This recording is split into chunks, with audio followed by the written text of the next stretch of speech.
Hi, my name is Estefania.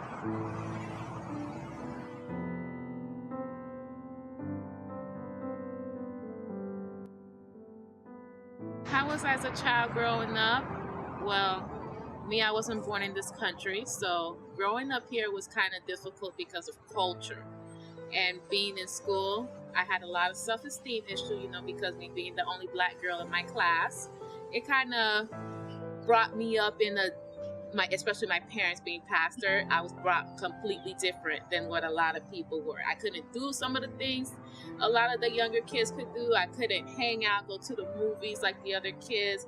I couldn't have friends over. So it kind of made me very sheltered and very self-conscious. I didn't have friends. Like, I had people that were cool with me, but then they were not cool with me because I was different. And I knew that difference back then kind of made me feel like I was not somebody important, but now my difference made me feel like I'm not like everybody else. Back then, I didn't understand what being different was. I knew that different was being special, but I couldn't understand it fully until I got older.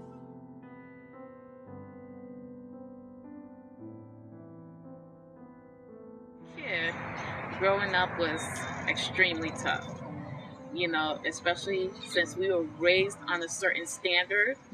We couldn't do what most kids could do. We couldn't celebrate, Valentine's Day when school celebrated. We couldn't do like dress up in costumes when the rest of the kids could. We couldn't trick or treat. We couldn't. There's so much things that we couldn't do, and we were just only going to church every single day. That's what my dad had us do. Monday, Tuesday, Wednesday, straight down the line. Only day we didn't go to church was Saturday. Other than that, we were forced to go every single day. And it's tough because we didn't want anybody to know we were pastor kids when we were in school. We kept that a secret. We pretended like we were normal like everybody else, but inside of us, we knew we weren't normal. And when it got to middle school, that's when it was much more harder because I started seeing kids. When my dad would go to revivals, I would see some of my classmates at the revival. When he would present the family, I didn't want to stand up. But, I had to. And that's when I started to get exposed as a pastor's kid. But I still kept it a secret, even though that happened. So growing up as a pastor kid, it kind of separated us from everybody else. Yes, as a Christian, we are supposed to be separated, but as a kid, we didn't feel like a kid anymore. We felt like a thing. We felt like something not normal. We felt abnormal. Doing this, and I did the exact same thing Maria did, and I'm looked at differently than Maria. They probably let Maria go and be like, it's okay, child, it's okay, keep it moving. But because I'm a pastor kid, they will start calling me, oh, that's what she gets. She's a pastor kid. I'm not surprised. And as you get older into high school, college, that's when they start thinking, especially as a pastor daughter, that you're loose, that you do whatever it is, you're out there. You're not really that pastor daughter has a reserved type of person, that you're more loose than the world is. When in actuality, sometimes, a lot of the time it is. Because we want to prove to ourselves in the world that we're normal like everybody else. When inside of us, we know we're not. We're in a family with a calling. We're in a family that's not like every other family. And sometimes that makes us feel, because of our family calling, that we're being fake. We're trying so hard to make other people happy, to fit in a society that doesn't want us to fit in.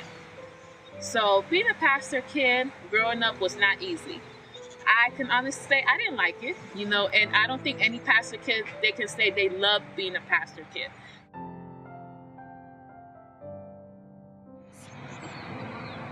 My relationship with my parents and siblings. My parents, it wasn't so great.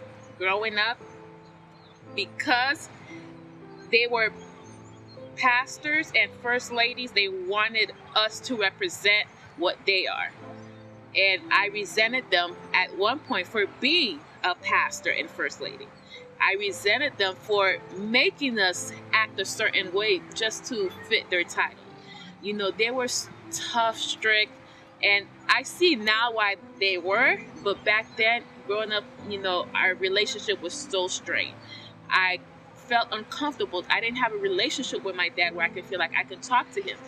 Growing up, you watch all these TV sitcoms, Moesha, you watch, Full House, where the girls and their dad or the girls and their mom, they have this kind, even Seventh Heaven, where they have a relationship. They can talk to their parents about anything.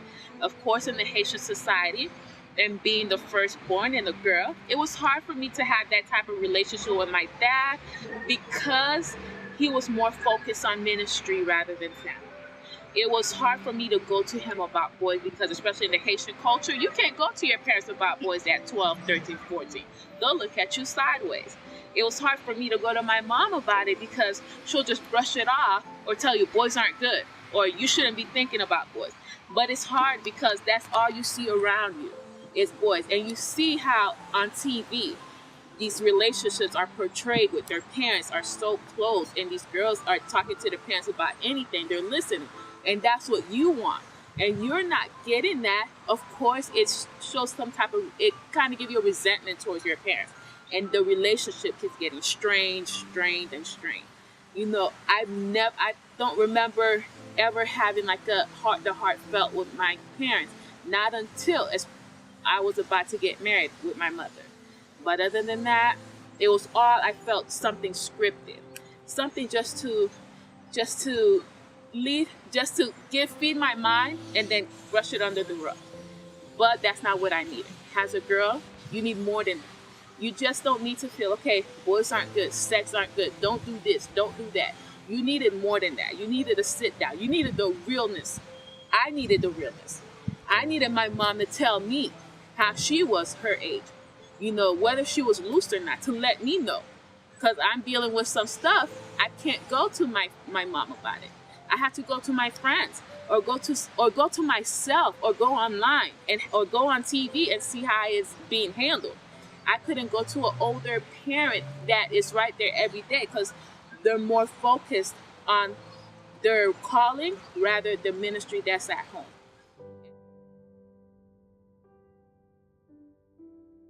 That's a pretty tricky question. Now, at one point, I wasn't involved at my church at all. I was just, because again, being a pastor's daughter and a pastor's kid, growing up was not easy. It was really tough. And then, I was not the ideal pastor's kid. So I wasn't into anything in the church. My brothers and I, we didn't care about being in the church program or helping out youth or anything. We didn't care. We just wanted to live our normal teenage life. It's up until when we got older, that's when we surrendered all to God. We realized, you know what?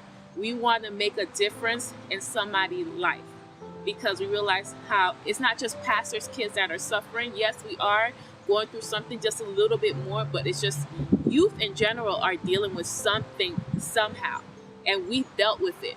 And the fact that if we stand back and don't become some type of leader in our community, then that will harm our youth for tomorrow.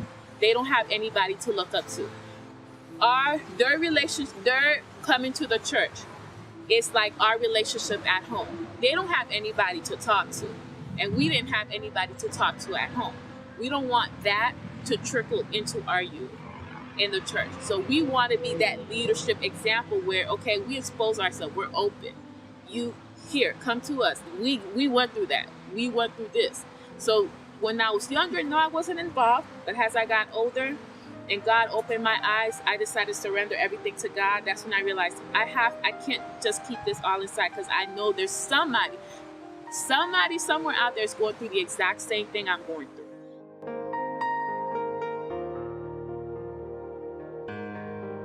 My advice is it's never too late. With God, there's no such thing as too late. You could be 30s, 40s. God's timing is the perfect timing.